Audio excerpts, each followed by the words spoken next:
Welcome to physics सरल। स्वागत है आप सभी का। और आज हम करेंगे ये मॉडल पेपर 1 का क्वेश्चंस, ऑब्जेक्टिव क्वेश्चंस। ठीक है, 70 क्वेश्चंस हम लोग करेंगे यहाँ पर।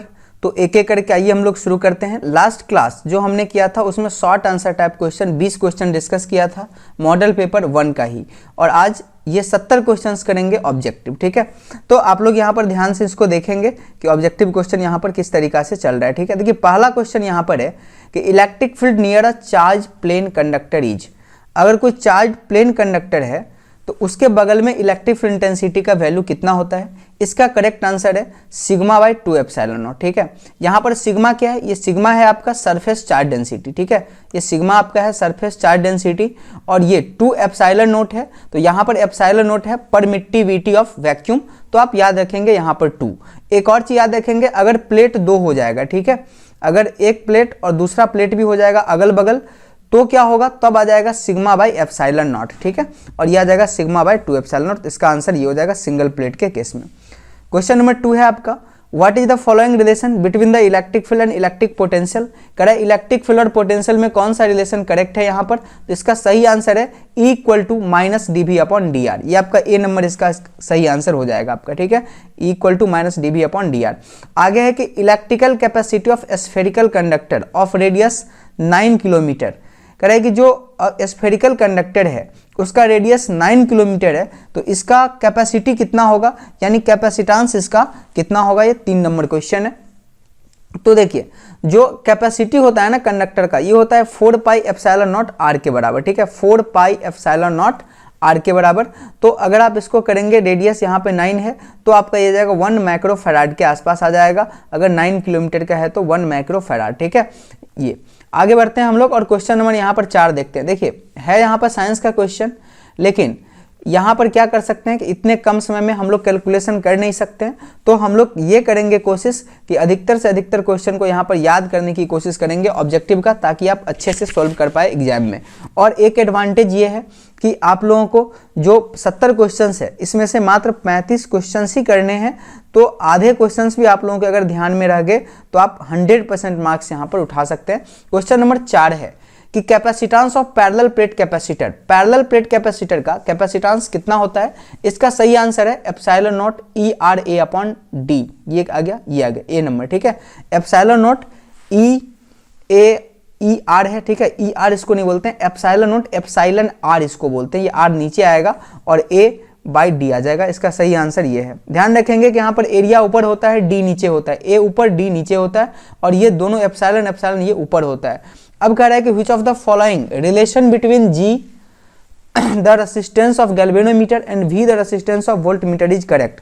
कह रहा है कि गैल्वेनोमीटर और वोल्टमीटर दोनों में किसका रेसिस्टेंस ज्यादा होता है। तो इसका सही आंसर है ए नंबर, वोल्टमीटर का रेसिस्टेंस ज्यादा होता है। कितना होता है, लगभग इनफाइनाइट होता है। मतलब आप वोल्टमीटर का रेसिस्टेंस जितना ज्यादा रखोगे ये उतना बढ़िया वोल्टमीटर बनेगा, और गैल्वेनोमीटर का आपका कम होता है। ठीक है, याद रखेंगे। वोल्टमीटर क्या है, तो वोल्टमीटर एक डिवाइस है जिसका काम है पोटेंशियल डिफरेंस मेजर करना, और गैल्वेनोमीटर का काम है करंट को डेवलप करना, मेजर करना। वोल्टमीटर हमेशा पैरेलल में कनेक्ट करते हैं, गैल्वेनोमीटर हमेशा हम लोग सीरीज में कनेक्ट करते हैं।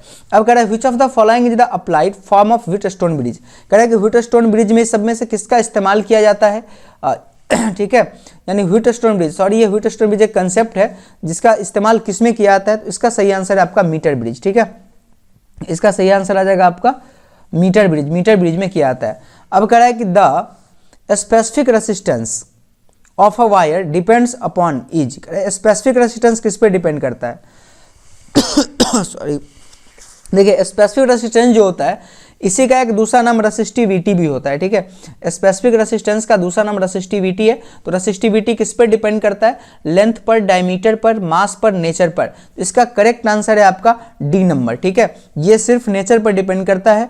ये एक minute, diameter the specific resistance of wire depends upon. ठीक है, ये आपका 7 नंबर है। तो इसका जो करेक्ट आंसर आपका हो जाएगा ये आ जाएगा length, mass, nature of material. ये आपका डी नंबर इसका करेक्ट आंसर होगा। ठीक है, ये नेचर ऑफ मटेरियल पे डिपेंड करता है। और अगर आप रेसिस्टेंस की बात करेंगे तो रेसिस्टेंस इन सब में से सब पे डिपेंड करता है, सी को छोड़कर, मास को छोड़कर बाकी तीनों पर डिपेंड करता है। तो यहाँ पर इसका आंसर आ जाएगा डी नंबर। ठीक है, अब कह रहा है कि which of the following physical quantity is conserved in Kirchhoff's point rule. कह रहा है कि इसमें से कौन सा ऐसा ये है जो कंजर्व रहता है किरचॉफ्स पॉइंट रूल में, ठीक है, किरचॉफ्स पॉइंट रूल में इसमें से कौन सा आपका कंजर्व रहता है? एनर्जी, चार्ज, मोमेंटम और मास। इसका सही आंसर है चार्ज, ठीक है। देखिए यहाँ पर किरचॉफ्स का दो रूल आपको देखने को मिलेगा, एक मिलेगा किरचॉफ्स वोल्टेज लॉ और एक मिलेगा किरचॉफ्स जंक्शन लॉ या फिर Kirchhoff's current law. Kirchhoff's current law को ही किरचॉफ्स जंक्शन लॉ या किरचॉफ्स पॉइंट रूल के नाम से जाना जाता है और इसमें चार्ज कंजर्व रहता है। लेकिन अगर आप किरचॉफ्स वोल्टेज लॉ की बात करेंगे तो यहाँ पर आपको कंजर्व रहता है एनर्जी, तो ध्यान रखेंगे। अब कह रहा है motion of electron inside the conductor is. कह रहा है कंडक्टर के अंदर जो मोशन होता है इलेक्ट्रॉन का वो कैसा होता है आपका? इसका सही आंसर है डी एक्सिलरेटेड, ठीक है। क्या होता है? D accelerated. क्यों? क्योंकि देखिए इलेक्ट्रॉन जिधर जाने की कोशिश करता है इलेक्ट्रिक फील्ड जो है उसके उल्टा डायरेक्शन में फोर्स लगाता है, इसीलिए इसका मोशन हो जाएगा डी एक्सिलरेटेड, ठीक है। अब है कि पावर पावर का फॉर्मूला इसमें से कौन सा होता है? तो सही आंसर होगा वी स्क्वायर बाय आर के बराबर, ठीक है। पावर होता है वी स्क्वायर बाय आर या फिर आप इसको वी आई भी बोल सकते हैं या फिर आई स्क्वायर आर भी बोल सकते हैं। तो इसमें जो सही आंसर है वी स्क्वायर बाय आर के बराबर हो जाएगा। ये था आपका 10 क्वेश्चन। आगे बढ़ते हैं और 11 नंबर क्वेश्चन पे यहाँ पे हम लोग बढ़ते हैं, ठीक है। Correct which of the following is correct for the force on moving charge in magnetic field. देखिए मैग्नेटिक फील्ड चैप्टर में आप लोग पढ़े होंगे F equal to q v cross B, F equal to q v cross B. तो यहाँ पर magnetic field का ये बी नंबर सही आंसर हो जाएगा। यहाँ पर भी सेम है, बी क्रॉस वी है और ये वी क्रॉस बी है, लेकिन ये दूसरा होता है, ये दूसरा होता है, इसीलिए ध्यान रखेंगे वी पहले होता है बी बाद में होता है, क्यू वी क्रॉस बी। अब कह रहा है यूनिट ऑफ मैग्नेटिक फ्लक्स, यहाँ पर फ्लक्स आएगा, ठीक है। ये मैग्नेटिक फ्लक्स का आपका यूनिट क्या होगा इसके बारे में यहाँ पर बात कर रहा है। तो इसका जो सही आंसर हो जाएगा आपका ये आ जाएगा वेबर, ठीक है। क्या आ जाएगा? वेबर आ जाएगा। एम्पियर किसका है? ये करंट का है। फैराड किसका है? ये आपका कैपेसिटेंस का है। टेस्ला किसका है? मैग्नेटिक फील्ड का है। और वेबर आपका मैग्नेटिक फ्लक्स का आएगा, FLUX होगा, एस नहीं होगा, ठीक है। तो ये चीज आ गया आपका। 13 नंबर क्वेश्चन में चलेंगे कि power factor of a circuit having resistance only is. कह रहा है कि पावर फैक्टर जो होता है जो सिर्फ अगर रेसिस्टेंस हो किसी सर्किट में तो कितना होता है? देखिए ये पावर फैक्टर अल्टरनेटिंग करंट का है, जहां पर LCR आप पढ़ते थे और cos फाई का जो वैल्यू होता था पावर में आई स्क्वायर आर कॉस फाई, वही cos फाई वहां पर क्या था कि आपका पावर फैक्टर था। लेकिन इस क्वेश्चन में कह रहा है कि अगर सिर्फ रेसिस्टिव हो, ठीक है, सिर्फ रेसिस्टेंस हो तो पावर फैक्टर कितना होगा? इसका सही आंसर हो जाएगा आपका ये 1 के बराबर, ठीक है। ये 1 के बराबर हो जाएगा, ठीक है, क्योंकि यहाँ पर L और C ऑलरेडी यहाँ पर है नहीं, तो ये आ जाएगा 1 सिर्फ रेसिस्टेंस के केस में। आगे बढ़ते हैं और क्वेश्चन नंबर 14 पे यहाँ पे हम लोग चलते हैं, ठीक है।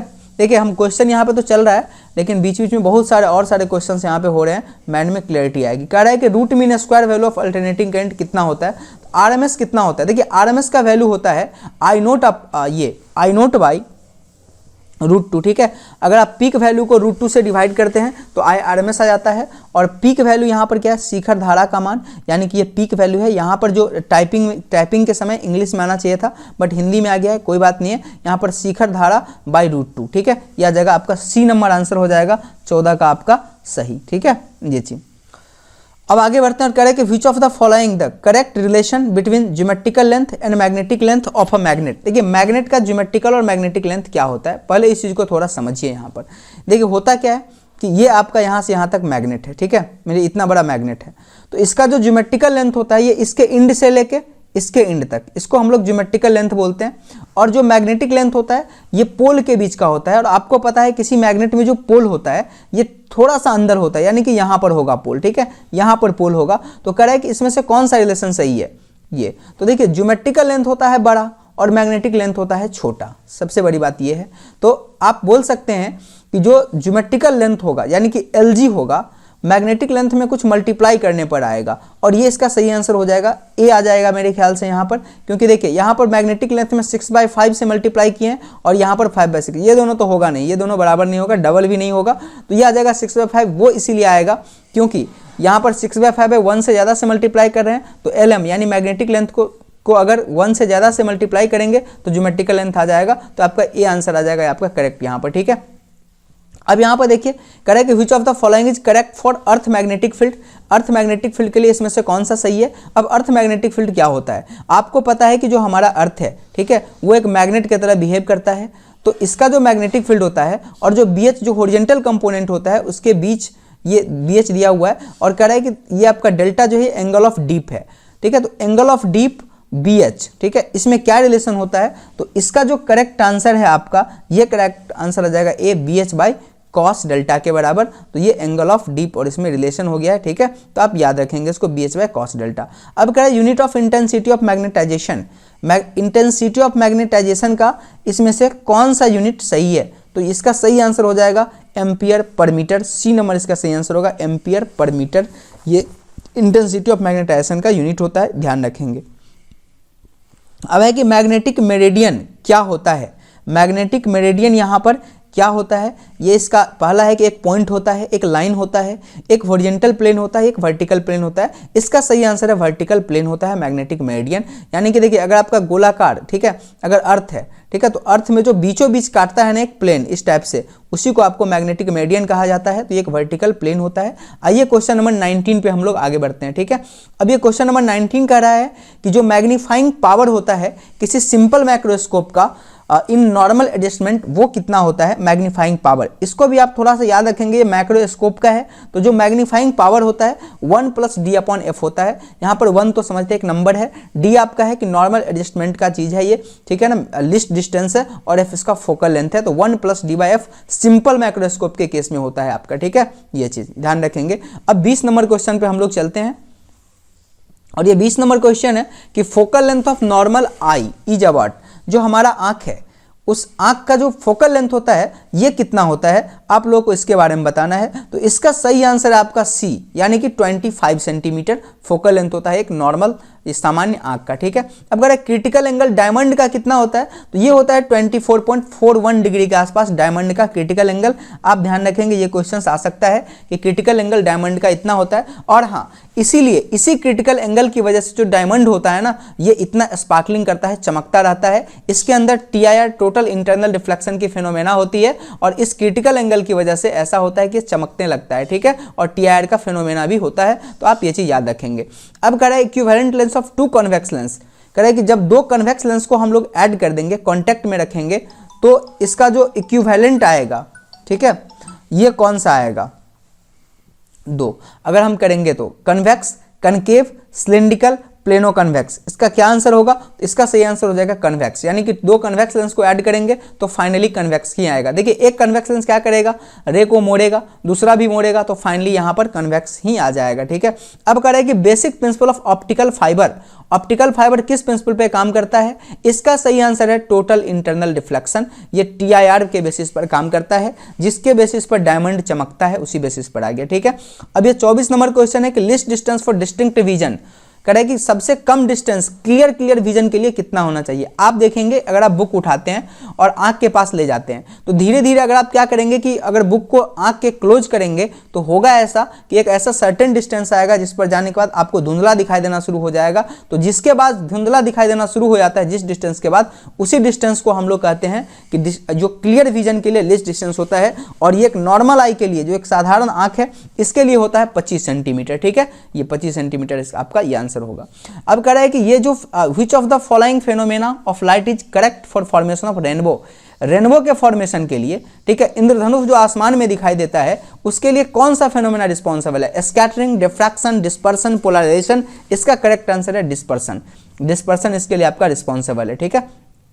अब ये 26 नंबर क्वेश्चन पे हम लोग चलते हैं और ये क्वेश्चन है आपका कि the refractive index of glass is more for which colour, कह रहा है कि किस कलर के लिए रिफ्रैक्टिव इंडेक्स सबसे ज्यादा होता है, आपको ये बताना है, ठीक है। तो इसका सही आंसर आपका हो जाएगा ये रेड, वायलेट, ग्रीन, ब्लू, यानी कि वायलेट का, ठीक है। रिफ्रैक्टिव इंडेक्स क्या होता है, ये सबसे ज्यादा होता है। अच्छा, आपको ये बताना है कि सबसे कम किसका होगा, ठीक है। तो ये सबसे कम होता है आपका रेड का, ठीक है। रिफ्रैक्टिव इंडेक्स सबसे कम रेड का, और वायलेट का क्या होता है, सबसे ज्यादा होता है। इसीलिए रेड का वेवलेंथ सबसे ज्यादा होता है और इसका वेवलेंथ सबसे कम होता है, ये देखेंगे। अब करेंगे पाथ डिफरेंस, डिस्ट्रक्टिव इंटरफेरेंस के लिए पाथ डिफरेंस क्या होता है। डायरेक्ट ये क्वेश्चन वगैरह कॉपी से आपका है कि कितना होता है डिस्ट्रक्टिव इंटरफेरेंस के लिए।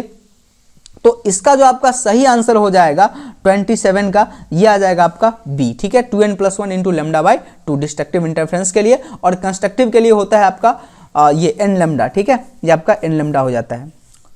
अब आगे बढ़ते हैं हम लोग और यहाँ पे करें कि which of the following phenomena confuse transverse wave दे, करें कि इसमें से कौन सा ऐसा फेनोमेना है जो ये कंफर्म करता है कि ये जो नेचर होता है ना इसका लाइट का ना वो ट्रांसवर्स होता है। तो इसका करेक्ट आंसर है पोलराइजेशन। मैंने डिटेल से जब पोलराइजेशन पढ़ाया था आप लोगों को तो ये चीज़ समझाया था कि पोलराइजेशन से पहले हाइजेंस को भी ये बात नहीं पता था कि ये ट्रांसवर्स नेचर का होता है, ठीक है। तो आप याद रखेंगे पोलराइजेशन है जो कंफर्म करता है। आगे है कि bending of light from the corners of N obstacle is called diffraction. कोई यहाँ पर सोचने की जरूरत नहीं है, जो कॉर्नर से लाइट मुड़ जाता है उसको डिफ्रैक्शन कहा जाता है। और एक वर्क फंक्शन सिल्वर का किसके बराबर होता है। अब आप समझिए थोड़ा वर्क फंक्शन क्या होता है। देखिए ये है फोटो इलेक्ट्रिक इफेक्ट का, करे कि जब लाइट क्या करता है कि पड़ता है किसी मेटल सरफेस पर तो कुछ लाइट का जो एनर्जी होता है वो बर्बाद हो जाता है इलेक्ट्रॉन को तोड़ने में, और जो एनर्जी बचता है उसे वो बाहर फेंक देता है। तो जितना एनर्जी कंज्यूम किया है तोड़ने में उसी को वर्क फंक्शन कहा जाता है। तो कह रहा है कि सिल्वर का वर्क फंक्शन कितना होता है, तो इसमें कोई लॉजिक वगैरह है नहीं, आपको याद करना है। इसका है 4.7 इलेक्ट्रॉन वोल्ट, ये आपका सिल्वर का ये आपको वर्क फंक्शन, ठीक है। अब ये है कि प्लैंक्स कांस्टेंट का वैल्यू कितना होता है, ठीक है। ये भी आपका सिंपल सा है कि तो प्लैंक्स कांस्टेंट का वैल्यू होता है आपका 6.626 into 10⁻⁻34 joule second. Joule second याद रखेंगे, इसका यूनिट जूल सेकेंड होता है और ये -34 होता है और 6.6 होता है, इसको आप याद रखेंगे। अब कह रहा है कि dynamic mass of proton, proton का जो डायनामिक मास होता है वो किसके बराबर होता है, ठीक है। तो इसका करेक्ट आंसर है H/c लैम्डा के बराबर। H/c लैम्डा के बराबर इसका डायनामिक मास होता है।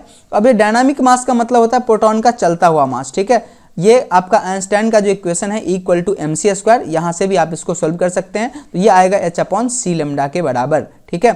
अच्छा चलिए, फोटोन का रेस्ट मास कितना होता है ये आप लोग जरा बताइए, फोटोन का रेस्ट मास कितना होता है। आगे बढ़ते हैं और कह रहे हैं कि which of the following series is in the ultraviolet region, इसमें से कौन सा है जो अल्ट्रावायलेट रीजन में फॉल करता है, यह आपका आंसर है। ये जो आप पढ़े थे ना हाइड्रोजन स्पेक्ट्रम, जो आपको एटॉमिक स्ट्रक्चर का ये टॉपिक है, जहां पर Lyman series, Balmer series, Paschen और ब्रैकेट सीरीज, एक और पीफंड सीरीज के बारे में डिस्कस किया जाता है। तो कह रहा है कि अल्ट्रावायलेट रीजन में से इसमें से कौन सा फॉल करता है, इसका सही आंसर है लाइमन सीरीज। आप इसको जरूर है ना याद रख लेंगे, ठीक है। लाइमन बाल्मर कौन किस में फॉल करता है, एक क्वेश्चन मेरे ख्याल से आने की संभावना है, ठीक है। यहाँ पे चलिए आगे बढ़ते हैं और क्वेश्चन नंबर 34 पे चलते हैं। ये कह रहा है कि which of the following is not applicable for radio activity, इसमें से कौन सा है जो रेडियो एक्टिविटी के लिए एप्लीकेबल नहीं है। न्यूक्लियर, नेचुरल, एटॉमिक या फिर स्पॉन्टेनियस फेनोमेना, इसमें से कौन सा आपका आंसर सही होगा। तो इसका सही आंसर है नेचुरल फेनोमेना, ठीक है। Following is not applicable radio activity के लिए नेचुरल फेनोमेना एप्लीकेबल नहीं है। ये न्यूक्लियर है, एटॉमिक एटम में भी होता है और ये स्पॉन्टेनियस अपने आप भी होता है, बट ये नेचुरल फेनोमेना नहीं है, ठीक है। आगे बढ़ते हैं, करें कि फास्ट मूविंग इलेक्ट्रॉन, जो फास्ट मूविंग इलेक्ट्रॉन है इसका क्या नाम होता है, अल्फा, गामा, एक्सरे या बीटा रे। इसका सही आंसर आपको हो जाएगा बीटा रे, ठीक है। इसका सही आंसर आ जाएगा आपका फास्ट मूविंग इलेक्ट्रॉन्स, ठीक है। ये इसका जो आंसर है ना, अगर आप देखेंगे इसका गेस पेपर में अगर आप देखेंगे तो ये एक्सरे दिया हुआ है, ठीक है। लेकिन आई थिंक दैट ये थोड़ा क्वेश्चंस मार्क्स है इस पर, ये बीटा रे होगा कि बीटा रे जो है ना ये फास्ट मूविंग इलेक्ट्रॉन होता है। क्योंकि देखिए बीटा इमिशन जो होता है दो तरह का होता है, एक निगेटिव बीटा होता है और एक पॉजिटिव बीटा होता है। जो निगेटिव बीटा होता है ना वो इलेक्ट्रॉन ही होता है, ठीक है। तो और लेकिन उसमें अंतर क्या होता है, इलेक्ट्रॉन और निगेटिव बीटा में सिर्फ ऑरिजिनेशन में अंतर होता है कि एक जो होता है ये उसके न्यूक्लियस से निकलता है और एक उसके ऑर्बिट में पाया जाता है। तो इसका सही आंसर आपका बी हो जाएगा। कुछ कुछ क्वेश्चंस है जो मुझे भी लग रहा है कि इसका गलत आंसर दिया गया, तो आप लोग थोड़ा देख लेंगे इसको, ठीक है। अब कह रहा है कि अल्फा पार्टिकल है, अल्फा पार्टिकल क्या है, इलेक्ट्रॉन है, इलेक्ट्रोमैग्नेटिक रेडिएशन है, हाइड्रोजन न्यूक्लियस है या हीलियम न्यूक्लियस है। तो इसका सही आंसर आपका हो जाएगा ये एक प्रकार का हीलियम न्यूक्लियस है, यानी हीलियम का +2 न्यूक्लियाई होता है ये अल्फा पार्टिकल, ठीक है। आगे बढ़ते हैं और ये आपका कह रहा है कि relation among the range of transmission antenna D, height of TV, transmission tower and radius of earth कितना होता है यहाँ पर। तो इसका जो आपका सही आंसर हो जाएगा 37 नंबर का, ये आ जाएगा B number, D equal to √2HR, जहां पर D क्या है आपका, रेंज है ट्रांसमिशन एंटीना का, और H है हाइट ऑफ टावर है, और R जो है रेडियस ऑफ अर्थ है, इसके बीच का ये रिलेशन होता है। ये भी क्वेश्चन आने की यहाँ पर प्रबल संभावनाएं हैं, आप थोड़ा देख लेंगे यहाँ पर इसको, ठीक है। अब कह रहा है कि energy of hydrogen atom in the ground state, ground state में कितना एनर्जी होता है हाइड्रोजन एटम का, तो ये आपका 38 नंबर क्वेश्चन है, और इसका सही आंसर हो जाएगा डी, -13.6 इलेक्ट्रॉन वोल्ट। बहुत आसान सा क्वेश्चन है ये वाला आपका 38 नंबर, ठीक है। आगे बढ़ते हैं, और हम लोग यहाँ पर 70 क्वेश्चंस करने वाले हैं, और 70 क्वेश्चंस में सिर्फ आधे का आप लोगों को जवाब देना है एग्जाम में, और अच्छा क्वेश्चन है, और साथ साथ 70 के साथ हम आप समझ सकते हैं ना 100 क्वेश्चन लगभग कर लेंगे, 150 क्वेश्चन, क्योंकि चीज़ों को हम बताते हुए भी चल रहे हैं कि किस में क्या हो सकता है यहाँ से पॉसिबिलिटी, ठीक है। अब कह रहा है कि जब एक इम्प्योरिटी को डॉप किया जाता है किसी इंट्रांसिक और सेमीकंडक्टर में, तब उसका कंडक्टिविटी क्या होता है, तो उसका कंडक्टिविटी क्या होता है, इंक्रीज कर जाता है, ठीक है। जब इम्प्योरिटी हम लोग डोपिंग करते हैं तो इसका ये इंक्रीज कर जाता है, और इसको डोपिंग कहा जाता है, ठीक है। ये डोपिंग एक तरह का प्रोसेस है। अब कह रहा है कि Boolean expression for NOR gate, NOR gate के लिए बुलियन एक्सप्रेशन कौन सा होता है, तो देखिए नॉर गेट क्या होता है, सबसे पहले आप इसको समझिए। अगर आप और गेट के सामने नॉट गेट जोड़ देंगे, ठीक है, एक और गेट है आपका यहाँ पर, ये और गेट है, और इसके सामने एक नॉट गेट आप लगा दिए, तो ये जो कॉम्बिनेशन होता है ये नॉर गेट कहलाता है। तो जब और गेट है तो ए प्लस बी होगा, और नॉट से पास करवाएंगे तो ए प्लस बी का बार हो जाएगा, यानी कि इसका सही आंसर हो जाएगा आपका सी नंबर। बुलियन एक्सप्रेशन जो नॉर गेट का होता है ये सी होता है। और चलिए आप लोगों को एक और गेट यहाँ पर बताए थे, नॉट गेट, ठीक है, और एक गेट था आपका नॉर्थ, और एक नंद गेट था, ठीक है। तो नंद गेट में क्या होता है, तो नंद गेट में आपका डी नंबर हो जाता है, क्योंकि एंड के आगे नॉट लगाना पड़ता है, तो नंद गेट में आपका डी नंबर हो जाएगा, ठीक है। आगे बढ़ते हैं, और यहां पर देखते हैं कि which of the following is the correct output frequency for input frequency of 50 hertz in half wave rectifier. कह रहा है कि हाफ वेव रेक्टिफायर में जो इनपुट है ये आपका 50 हर्ज है, तो आउटपुट फ्रीक्वेंसी कितना होगा आपको ये बताना है। तो इसका सही आंसर यहां पर हो जाएगा 41 का जो सही आंसर है करेक्ट यहाँ पर 50 हर्ज है ये, ठीक है। ये कह रहा है कि फ्रीक्वेंसी में कितना परिवर्तन होगा, तो फ्रीक्वेंसी देखिए एसी का जो फ्रीक्वेंसी है ना वो वही रहेगा। होता क्या है कि आधे समय के लिए जो हाफ वेव रेक्टिफायर होता है तो उसमें आधे समय के लिए आपको आउटपुट नहीं मिलता है, लेकिन जब मिलता है तो इतना ही फ्रीक्वेंसी का मिलता है, इसीलिए इसका सही आंसर हो जाएगा ये। चलिए एक और क्वेश्चन यहां से बनता है कि आप बताइए रेक्टिफायर क्या होता है। तो रेक्टिफायर आपका क्या होता है कि जो एसी को डीसी में कन्वर्ट करता है जो डिवाइस, उसको आप रेक्टिफायर बोलते हैं, ठीक है। चलिए आगे बढ़ते हैं, और कह रहा है which of the following is the decimal number of binary number. कह रहा है कि 11110 का इसका जो है डेसिमल नंबर कौन सा होगा, ये आपको पूछ रहा है किसका होगा, ठीक है। तो आप देखिए इसको निकालेंगे कैसे, 111 ये है ना, जीरो से यहाँ से शुरू कीजिए, और 1 2 3 4 5, तो आप करेंगे क्या, 2 ये 1 इंटू 2 का पावर 4 यहाँ पर लिख देंगे इसके साथ, ठीक है, ये पहले वाले के साथ, ये वाले के साथ, फिर प्लस करेंगे और 1 इंटू 2 का पावर 3 लिख देंगे, क्योंकि इसके बाद इसके बाद क्या है आपका 3 है। फिर इसके बाद यहाँ पे 1 करेंगे इंटू 2 का पावर 0 लिख देंगे, फिर यहाँ 1 करेंगे 2 का पावर 0 लिखेंगे और 0। तो इस तरीका से अगर आप सोल्व करेंगे, मैंने आप कॉपी में आपको करवाया हुआ है ये चीज़ें, तो जो बच्चे देख रहे हैं तो आप शेयर भी कर दिया करेंगे थोड़ा इन चीज़ों को कि कैसे बनता है, ताकि और बच्चे यहाँ पर ये सीख सके, ठीक है। तो इसका जो अब सही आंसर हो जाएगा 42 का, ऐसा करने के बाद तो 42, ठीक है ना। तो इसका सही आंसर आपका हो जाएगा बी नंबर, ठीक है, ये आ जाएगा 30 का ये होता है। अब अगर चार्ज ऑन इलेक्ट्रॉन, देखिए ये क्वेश्चन है कि इलेक्ट्रॉन पे कितना चार्ज होता है, -1.6 × 10⁻⁻, कहाँ गया 19 कूलम, डी नंबर, ठीक है। ये आपका डी नंबर आ जाएगा, इसका सही आंसर होगा 43 का। चलिए आगे बढ़ते हैं, और 44 की तरफ हम लोग बढ़ते हैं। ये कह रहा है कि एप्सिलॉन नॉट किसके बराबर होता है। एप्सिलॉन नॉट 8.85 × 10⁻⁻12, 8.85 × 10⁻⁻12 के बराबर होता है ये, यानी कि इसका सही आंसर हो जाएगा आपका सी नंबर। कह रहा है कि which of the following is correct for dipole moment. इसमें डायपोल मोमेंट के लिए इसमें से कौन सा सही है। अब आप ये चीज समझिए कि डायपोल मोमेंट क्या होता है, ठीक है, ठीक है।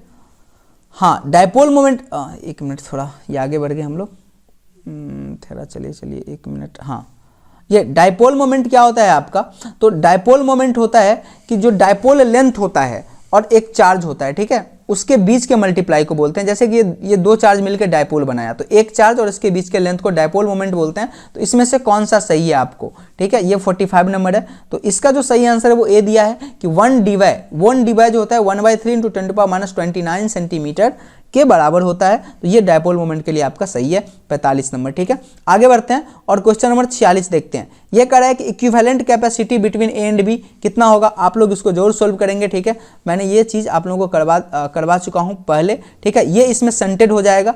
ठीक है, और यहाँ पर जो इसका आंसर होना चाहिए ना, ये सीरीज में तो C/2 होना चाहिए 46 नंबर का, C/3। ठीक है, इसका C/3 दिया। आप लोग एक बार करेंगे ना, इसको आप निकाल के देखेंगे। ठीक है, ये कैसे आप निकालेंगे, तो A हो गया, B हो गया, यहाँ पे इस पॉइंट को आप C मान लेंगे, थोड़ा ये वाले को ये D मान लेंगे और इसको E मान लेंगे। और जो पॉइंट मेथड से हमने सोल्व किया था तो उससे आप थोड़ा सोल्व करके देखेंगे। मैं यहाँ पर कर देता, ठीक है, बट जो पेन जो है वो है नहीं अभी, तो ये मैं कर नहीं पा रहा हूँ। आप लोग थोड़ा खुद से करेंगे, नहीं आएगा तब आप मुझे बताएंगे, मैं करके शेयर कर दिया करूँगा। ठीक है, चलिए आगे बढ़ते हैं और करें कि इसमें से कौन सा रिलेशन सही है कि 1 एम्पियर 10⁻³ मिली एम्पियर के बराबर है।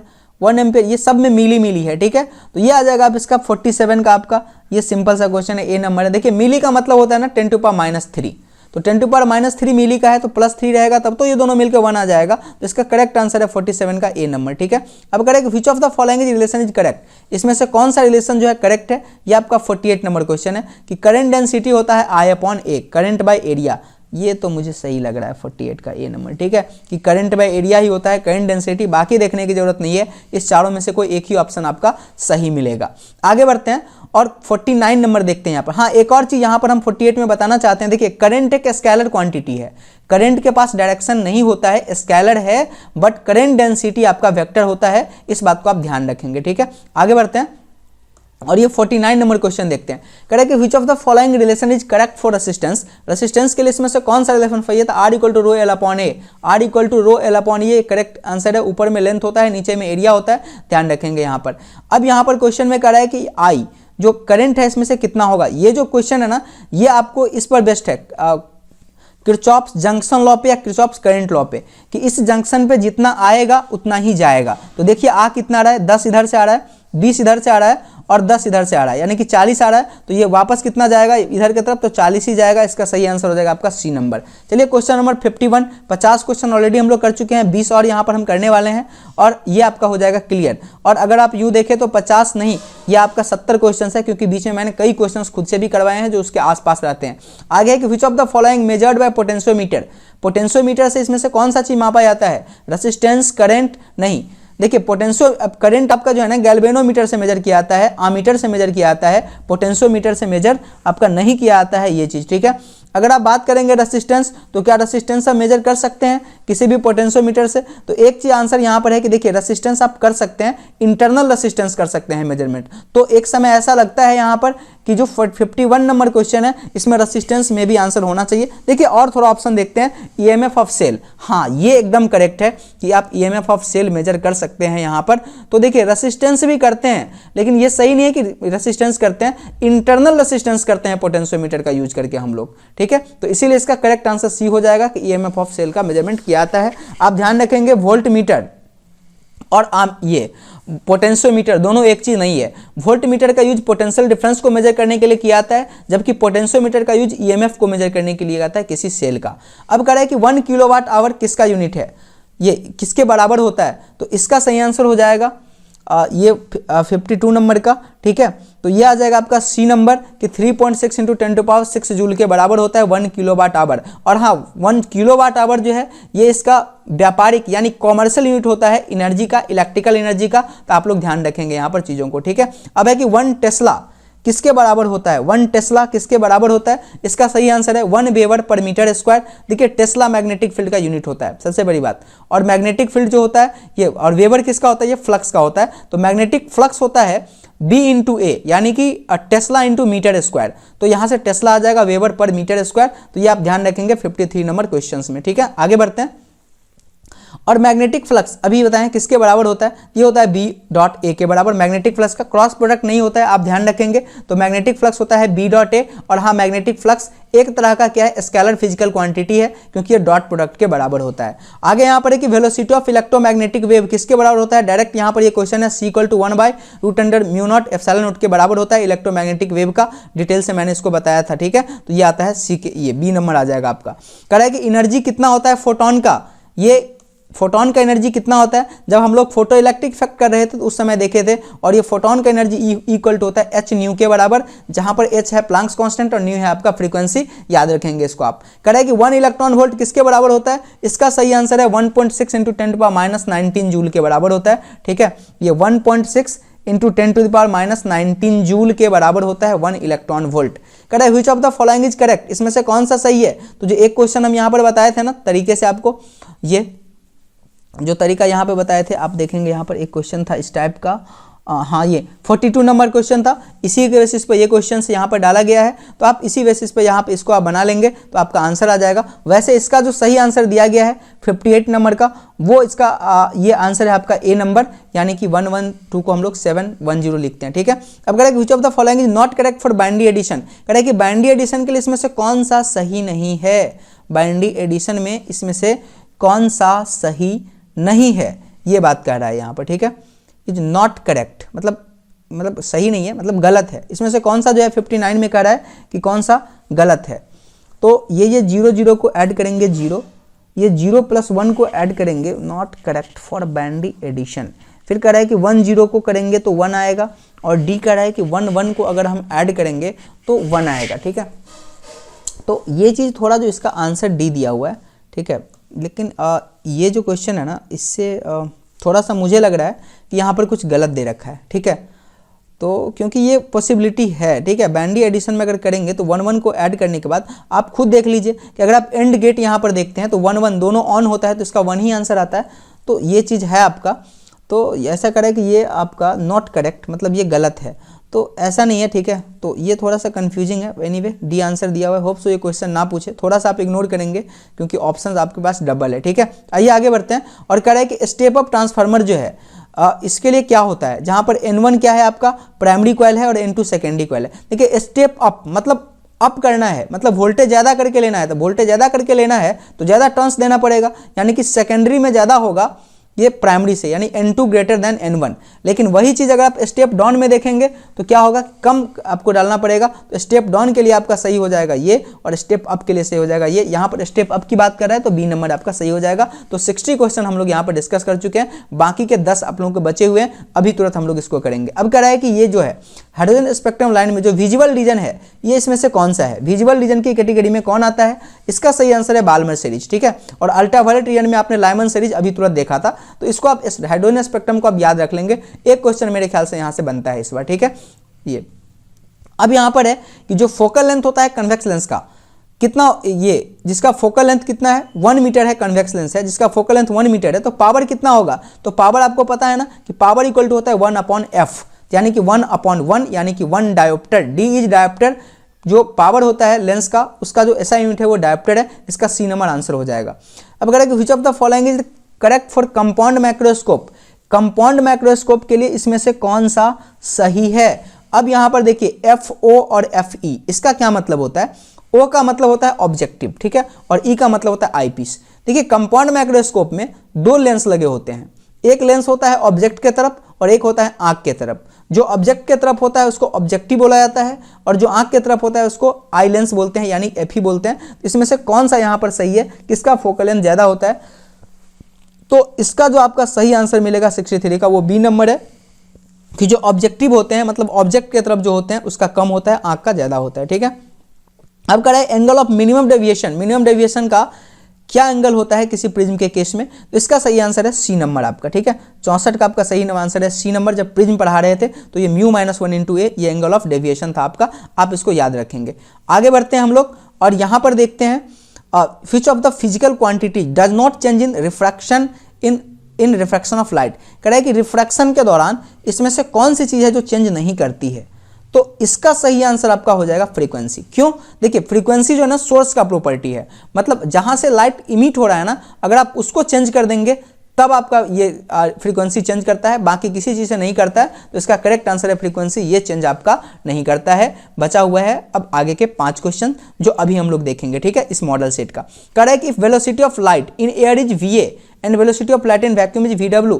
तो कह रहा है कि इसमें से क्या रिलेशन है कि मतलब लाइट का वेलोसिटी सबसे ज़्यादा तो वैक्यूम में ही होता है ना, एयर में तो कम होता है, तो ये VA क्या हो जाएगा, कम हो जाएगा आपका VW से, यानी कि इसका सही आंसर हो जाएगा C। अब कह रहा है कि वाटर के लिए क्रिटिकल एंगल कितना होता है, आपको ये बताना है 67 के में, ठीक है। तो वाटर के लिए जो क्रिटिकल एंगल होता है ये आपका होता है 41.14 डिग्री, और वही आपका डायमंड के लिए होता है 24.41। तो वाटर का आंसर हो जाएगा ये 41.14 के आसपास, ठीक है। अब कह रहा है कि फेज डिफरेंस कंस्ट्रक्टिव इंटरफेरेंस के लिए कितना होगा, ये एक बार और क्वेश्चन आया था डिस्ट्रक्टिव के लिए। अब बताइए आप कंस्ट्रक्टिव के लिए कितना होगा, तो इसका जो सही आंसर है ये ए आ जाएगा 2n पाई के बराबर। वहां भी हमने बताया था 2n पाई, ठीक है। 2n पाई में क्या होगा, फेज डिफरेंस होता है कंस्ट्रक्टिव का, और डिस्ट्रक्टिव का होता है 2n + 1 इंटू π/2 के बराबर होता है। अब कह रहा है कि which of the following is the correct for intensity of scattering of light. कह रहा है कि इंटेंसिटी और वेवलेंथ, लैम्डा क्या है आपका, वेवलेंथ है, इसके लिए इसमें से कौन सा सही है, तो इसका करेक्ट आंसर आपका हो जाएगा डी, इंटेंसिटी लैम्डा के पावर 4 का इनवर्सली प्रोपोर्शनल होता है, आप याद रखेंगे। अब कह रहा है कि focal length of parallel side glass slab. कह रहा है कि जो पैरेलल साइडेड ग्लास स्लैब होता है उसका फोकल लेंथ कितना होता है। देखिए पैरेलल होगा मतलब ये स्ट्रेट होगा, तो इसका फोकल लेंथ आपका इनफाइनाइट हो जाएगा। तो ये था आपका लास्ट ईयर, ठीक है। अगर आप चाहते हैं कि मॉडल नंबर 2 का भी हम ऑब्जेक्टिव क्वेश्चन लेकर आपके पास आए 70 का 70 और 70 के माध्यम से करें हम 100 सवा 100 क्वेश्चन अगर करेंगे, तो आप मुझे कमेंट करके जरूर बताइएगा। आज के लिए इतना ही। आप ठीक है, किसी भी तरह का आप सजेशन चाहते हैं या आप किसी भी तरह से हमसे सलाह चाहते हैं, या फिर आप चाहते हैं कि कोई चीज़ है जो आप लोगों को पढ़ना है, ठीक है, कहीं तरफ की डॉट रह जाती है, तो आप कमेंट करके मुझे बता सकते हैं। तो आप लोग अच्छे से यहाँ पर लेक्चर को एंजॉय कीजिए, और इतना क्वेश्चन अगर आप करके जाते हैं तो मुझे तो पूरी उम्मीद है कि आप लोगों का ऑब्जेक्टिव एक भी छूट कर नहीं आने वाला है। तो चलिए अच्छे से पढ़ाई कीजिए। Thank you.